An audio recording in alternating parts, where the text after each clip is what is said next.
Hello students, chemistry word में आप लोगों का स्वागत है। आज हम लोग बेटा सॉलिड स्टेट चैप्टर का नेक्स्ट लेक्चर स्टार्ट करने वाले हैं। पिछले लेक्चर में हम लोगों ने पढ़ा है क्रिस्टल का घनत्व कितना होता है, यहाँ तक हम लोगों ने पढ़ लिया है। आज हम लोग शुरू करते हैं समन्वय संख्या, कोऑर्डिनेशन नंबर।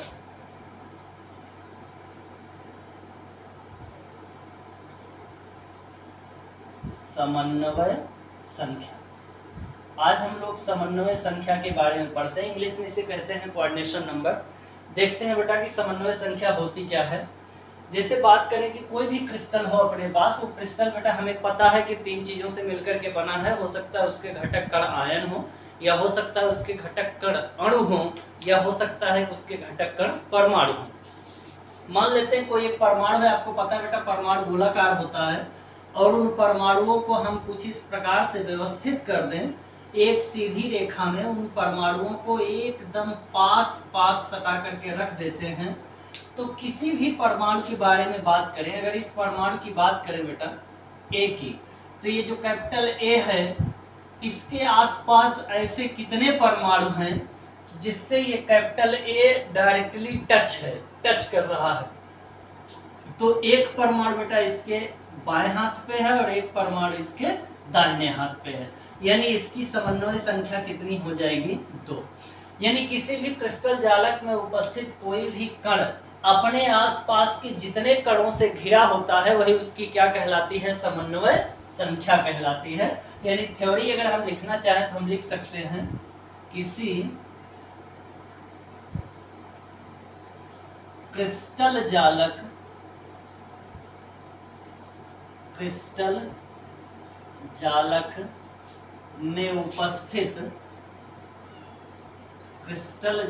में उपस्थित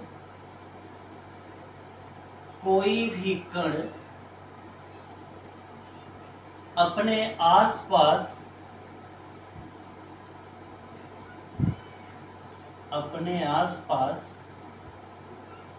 जितने कणों से घिरा होता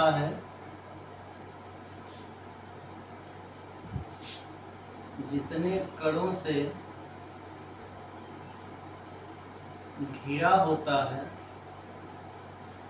वही उसकी समन्वय संख्या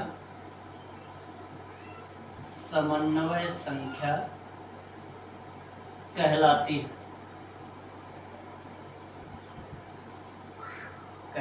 है।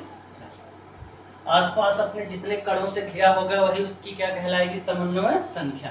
यानी इस कण ए की समन्वय संख्या कितनी हो जाएगी बेटा? 2।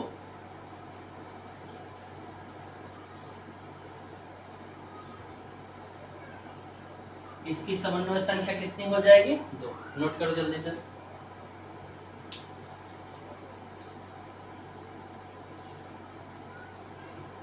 हो गया?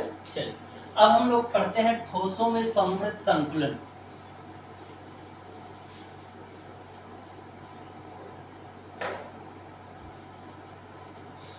ठोसों में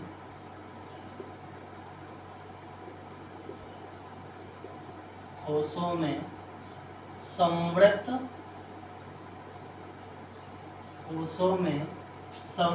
संकुलन। ठोसों में समृद्ध संकुलन, या इसी को हम लोग और किस नाम से जानते हैं बेटा? संकुचन। और किस नाम से जानते हैं? संकुचन। क्लियर है? संकुचन का मतलब होता है बेटा कोई भी कण कितने करीब सटा करके रख सकते हो आप, उस क्रिस्टल जालक में कितने ज्यादा से ज्यादा कणों को आप व्यवस्थित कर सकते हो। यही प्रक्रिया क्या कहलाती है? संकुचन कहलाती है। और इसी प्रक्रिया को हम लोग क्या बोलते हैं? संकुलन बोलते हैं। इसमें सबसे पहला पॉइंट अपन पढ़ेंगे, क्रिस्टल जालक में उपस्थित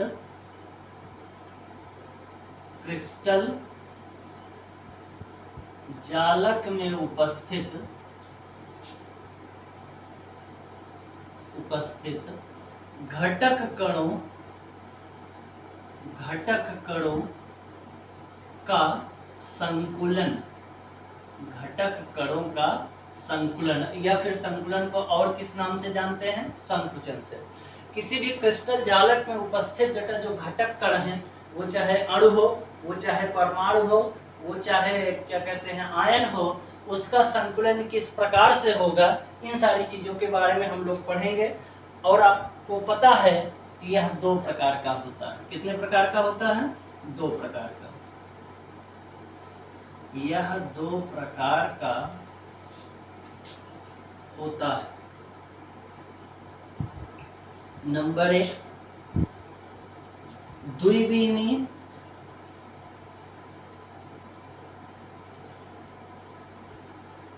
द्विविमीय संकुलन, और दूसरा है बेटा त्रिविमीय संकुलन। त्रिविम संकुलन, त्रिविम संकुलन। पहला है द्विविमीय संकुलन, दूसरा है त्रिविम संकुलन। एक एक के बारे में पढ़ते हैं। सबसे पहले स्टार्ट करते हैं द्विविमीय संकुलन।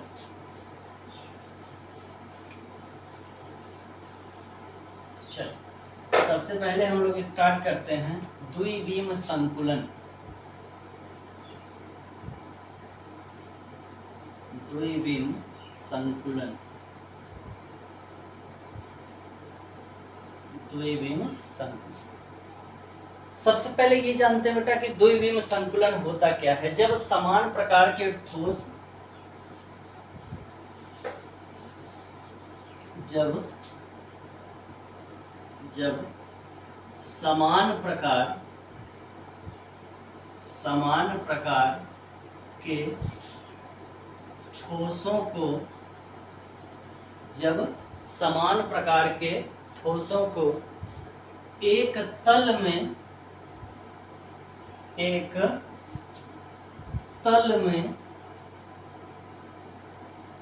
व्यवस्थित करते हैं,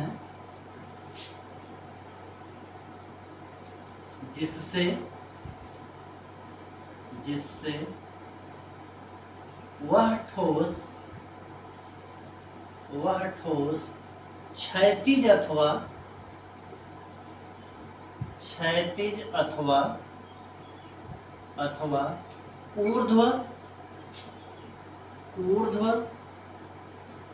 दोनों दिशाओं में संरेखित होता है, तो इसे द्विविम संकुलन कहते हैं। तो इसे द्विविम संकुलन कहते हैं। क्लियर है। जैसे अगर हम संरेखित करें बेटा तो 1 2 3 ऐसे कणों को हम व्यवस्थित करते जाएंगे इस तरह से। अब इसी के नीचे दूसरा तल,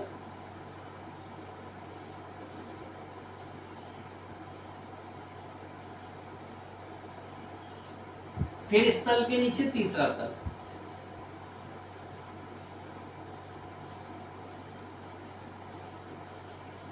कुछ इस प्रकार से हम कणों को क्या कर देंगे, व्यवस्थित कर देंगे। तो यह कण क्या कहलाएगा, द्विविमीय होगा। ये इधर भी जाएगा और ये ऊपर भी जाएगा। यानी इसकी विमा अगर हम व्यवस्थित करें तो ऐसे हम एक लाइन खींच सकते हैं, एक लाइन ऊपर खींच सकते हैं। तो ये एक्स एक्सिस हुई और ये वाई एक्सिस, ये क्षैतिज पंक्ति हुई और ये कौन सी पंक्ति हो जाएगी, ऊर्ध्वाधर पंक्ति हो जाएगी। तो यानी कणों को अगर हम कुछ एक तल में व्यवस्थित करें जिससे उनका संकुलन दोनों दिशाओं में हो, क्षैतिज पंक्तियों में भी हो और ऊर्ध्वाधर पंक्तियों में भी हो, तो हम उस संकुलन को क्या बोलते हैं, द्विविमीय संकुलन। और ये जो द्विविमीय संकुलन है ये कितने प्रकार का होता है, 2 प्रकार का। द्विविमीय संकुलन कितने प्रकार का होता है, 2 प्रकार का। यानी हम कह सकते हैं यह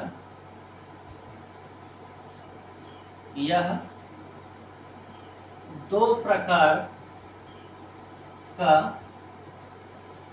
प्रकार का होता है। यह दो प्रकार का होता है। कौन कौन सा? पहला वर्ग समवृत्त संकुलन और दूसरा होता है बेटा खटकोणीय समवृत्त संकुलन। एक एक के बारे में पढ़ते हैं। ये दो प्रकार के होते हैं। कौन कौन से? एक होता है वर्ग समवृत्त संकुलन और एक होता है खटकोणीय समवृत्त संकुलन। सबसे पहले हम लोग पढ़ते हैं नंबर 1 वर्ग समवृत्त संकुलन। वर्ग समवृत्त संकुलन देखते हैं कि वर्ग समवृत्त संकुलन क्या होता है, यह किस प्रकार से व्यवस्थित किया जाता है वर्ग समवृत्त संकुलन। तो हम लोग देखो, वर्ग समवृत्त संकुलन का मतलब अगर हम उन कोई किसी परमाणु से टच करने वाले सभी परमाणुओं को आपस में मिलाएं तो एक वर्ग बन करके तैयार हो, तो इस प्रकार के संकुलन को हम लोग क्या बोलते हैं बेटा? वर्ग समवृत्त संकुलन। जैसे बात करें, अगर अपने पास ऐसे हैं कुछ कणों को हमने इस प्रकार से व्यवस्थित किया कि एक लाइन हमने कुछ इस प्रकार से बनाया, ये रहा। दूसरी लाइन बेटा इसी परमाणु के नीचे ऐसे एकदम जस्ट परमाणुओं के नीचे होना चाहिए, अगल बगल नहीं जाना चाहिए। तो इस प्रकार से जो समवृत्त संकुलन बन के तैयार होगा उस संकुलन को हम बोलते हैं वर्ग समवृत्त संकुलन। चलिए अभी देखते हैं हम लोग क्या वर्ग बन करके तैयार होता है या नहीं होता है। क्लियर? चलिए किसी एक कण की बात करते हैं।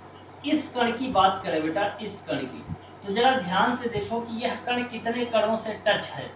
1 2 3 4 5 6 7। अगर हम ऐसे लाइन खींचें और एक इधर लाइन खींच दें तो इस प्रकार से जो बन के तैयार होगा ये वर्ग कहलाएगा। इसलिए हम इसे क्या बोलते हैं? वर्ग समवृत्त संकुलन।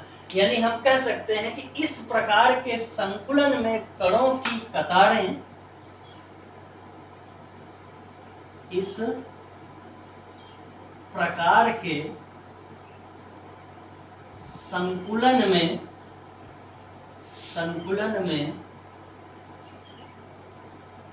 कणों की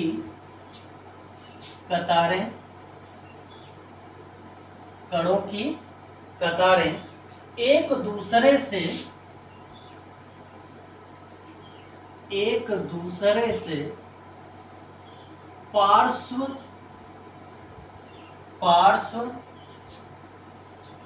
स्थिति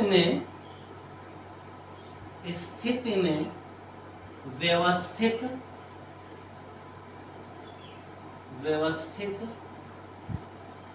रहते हैं,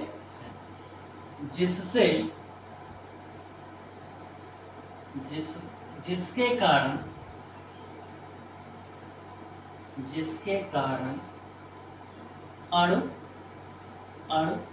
एक वर्ग की संरचना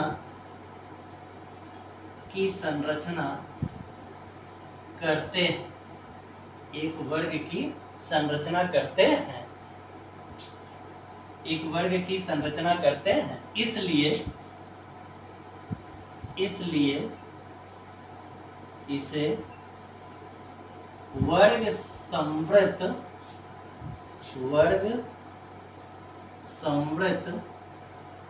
संकुलन कहते हैं।